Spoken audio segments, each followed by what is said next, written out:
नमस्कार। आज हम बात कर रहे हैं अमित की किताब पढ़ाई में मन कैसे लगाएं के बारे में।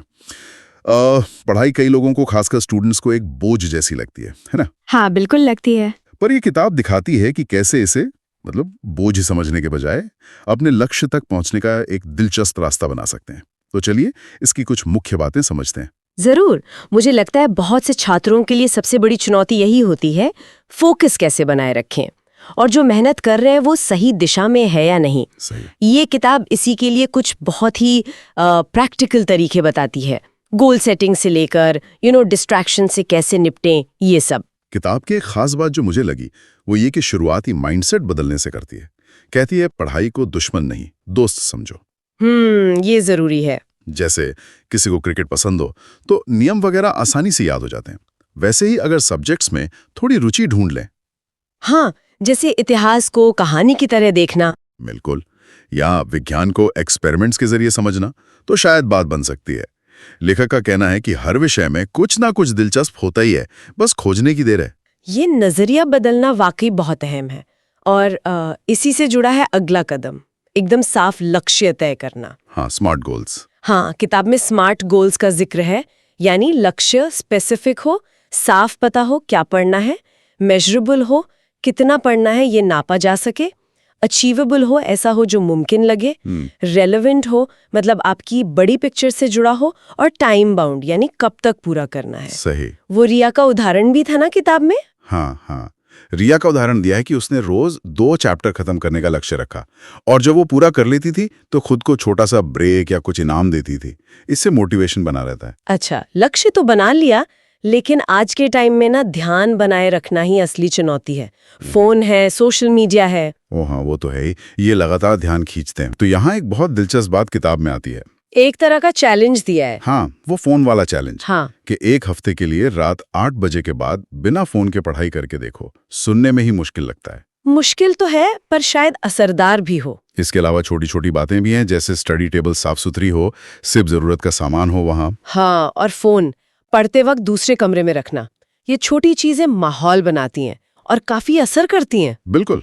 और देखिए, इसमें जो गौर करने लायक बात है ना, वो ये कि लेखक सिर्फ घंटों तक किताब लेकर बैठने पर जोर नहीं देते, बल्कि स्मार्ट तरीके से पढ़ने पर जोर है। हाँ, मतलब क्वालिटी ओवर क्वांटिटी। एग्जैक्टली। किताब में कुछ जानी मानी मगर असरदार तकनीकें बताई गई हैं। जैसे एक है पोमोडोरो। हाँ, पोमोडोरो टेक्निक। 25 मिनट फोकस से पढ़ाई, फिर 5 मिनट का ब्रेक। इससे एनर्जी बनी रहती है, थकान कम होती है। मैंने ट्राई किया है, ये काफी काम करता है। और दूसरी है एक्टिव रिकॉल। मतलब कुछ पढ़ा, फिर किताब बंद करके याद करने की कोशिश की कि क्या सीखा, या फिर उसे अपने शब्दों में लिख लिया। अच्छा, ये सिर्फ रटना नहीं हुआ मतलब? नहीं, ये जानकारी को दिमाग में पक्का करने का तरीका है। जैसे वो विक्रम का उदाहरण था किताब में। हाँ, जिसने इतिहास की तारीखें याद करने के लिए फ्लैश कार्ड बनाए थे। बिल्कुल, उससे रिवीजन करना बहुत आसान हो गया उसके लिए। लेकिन कभी कभी ऐसा भी तो होता है कि बिल्कुल ही पढ़ने का मन नहीं करता, एकदम आलस आता है, तब क्या करें? हाँ, ये भी होता है। उसके लिए किताब 5 मिनट रूल बताती है। 5 मिनट रूल, वो क्या है? बस खुद से कहें कि सिर्फ 5 मिनट पढ़ूंगी। अक्सर होता ये है कि एक बार शुरू करने के बाद ना लय बन जाती है और आप उससे ज्यादा पढ़ लेते हैं। अच्छा, ये बढ़िया ट्रिक है। या फिर शायद अपने फेवरेट सब्जेक्ट से शुरू कर सकते हैं उस दिन। हाँ, ये भी एक तरीका है मोमेंटम बनाने के लिए। और अगर इसे बड़े पिक्चर में देखें तो ये छोटी शुरुआतें असल में एक रूटीन बनाने में मदद करती हैं। रोज एक ही टाइम पे पढ़ना। हाँ, रोजाना एक तय समय पर पढ़ने से ना दिमाग को आदत पड़ जाती है। वो उस समय पढ़ाई के लिए तैयार रहता है।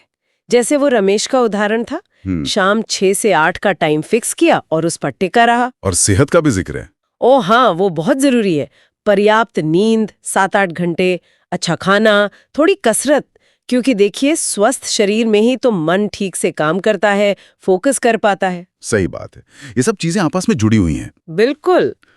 तो इन सब बातों का निचोड़ क्या निकलता है? इस किताब से पढ़ाई में मन लगाने के लिए क्या चाबियां मिलती हैं? हाँ। पहला तो अपना नजरिया बदलें, पढ़ाई से दोस्ती करें। दूसरा, स्मार्ट लक्ष्य बनाएं। तीसरा, डिस्ट्रैक्शंस को मैनेज करें। हाँ। चौथा, पोमोडोरो या एक्टिव रिकॉल जैसे स्मार्ट तकनीकें अपनाएं। पांचवा, एक रूटीन बनाएं। और छठा, जो बहुत जरूरी है, अपनी सेहत का पूरा ध्यान रखें। बिल्कुल। जैसा किताब में कहा भी गया है, पढ़ना बोरिंग नहीं होता, तरीका बोरिंग हो सकता है। तरीका बदलो, नतीजे बदल जाएंगे। वाह, क्या लाइन है। हाँ, तो ये किताब व्यावहारिक तकनीकों और सही माहौल बनाने पर वाकई बहुत जोर देती है, जो ज़रूरी भी है। पर यहाँ एक सवाल मन में आता है कि ये जो तकनीकें हैं, इनके अलावा किसी विषय के प्रति जो एक अंदरूनी जिज्ञासा होती है या जुनून होता है, वो फोकस बनाने में कितनी बड़ी भूमिका निभाता होगा? अच्छा पॉइंट है। क्या ये तकनीकें उस स्वाभाविक रुचि की कमी की भरपाई पूरी तरह कर सकती हैं, या फिर वो अंदर की आग भी जरूरी है?